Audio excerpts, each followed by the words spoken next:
5 अनाथ बहनों की कहानी जिनके माता पिता सीमा पर लड़ते लड़ते शहीद हो गए थे। दोस्तों, एक ऐसी कहानी जिसे सुनकर आप सभी दंग रह जाएंगे। ठंडी हवा की सिहरन, कड़कड़ाती ठंड और सुबह का गहरा कोहरा।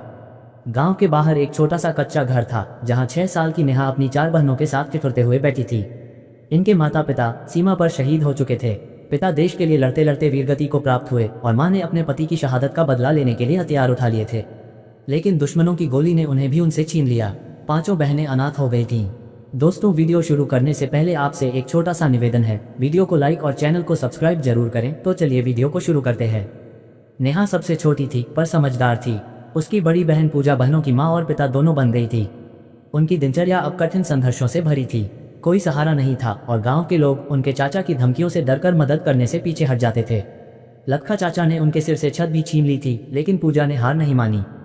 दीदी, हमें ठंड से बचने के लिए कुछ करना होगा। अगर हम बैठकर रोते रहेंगे तो हम और कमजोर हो जाएंगे, नेहा ने कांपती आवाज में कहा।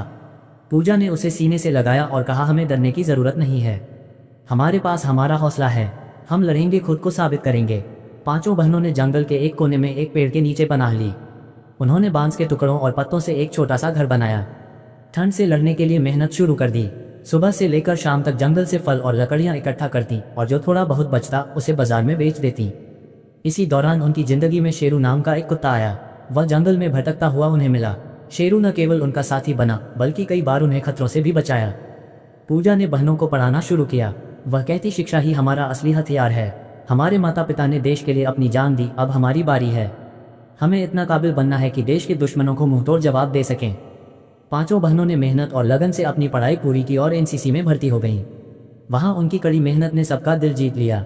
शेरू भी उनके साथ ट्रेनिंग में भाग लेता। एनसीसी कैंप में एक दिन पूजा ने देखा कि चोरी हुई सूचनाओं की वजह से कई ऑपरेशंस फेल हो रहे हैं। उसकी बहन रिया ने शक जताया कि गांव में उनके चाचा लखा दुश्मनों को खबर पहुंचा रहे हैं। एक दिन शेरू की मदद से उन्होंने लखा को रंगे हाथों दुश्मनों से मिलते हुए पकड़ लिया। लखा को गिरफ्तार कर लिया गया और उसे उम्र कैद की सजा सुनाई गई। पूजा और उसकी बहनें आर्मी में भर्ती हो गई। उनकी पहली पोस्टिंग उसी जगह हुई जहां उनके माता पिता ने अपनी जान दी थी। पूजा ने अपनी बहनों के साथ मिलकर ऐसा प्लान तैयार किया जिससे दुश्मनों की हर चाल नाकाम हो गई।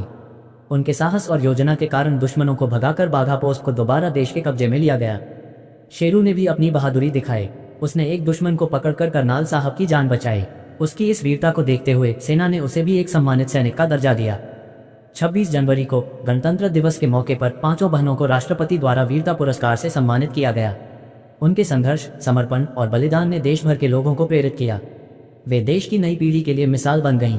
पूजा ने अपने भाषण में कहा, हमारी लड़ाई सिर्फ दुश्मनों से नहीं थी बल्कि उस सोच से थी जो लड़कियों को कमजोर समझती है। आज हमने साबित कर दिया कि अगर हमारे पास हौसला है तो हम किसी भी मुश्किल को हरा सकते हैं। ये जीत हमारे माता पिता और हर उस सैनिक को समर्पित है जिन्होंने देश के लिए अपना सब कुछ त्याग दिया।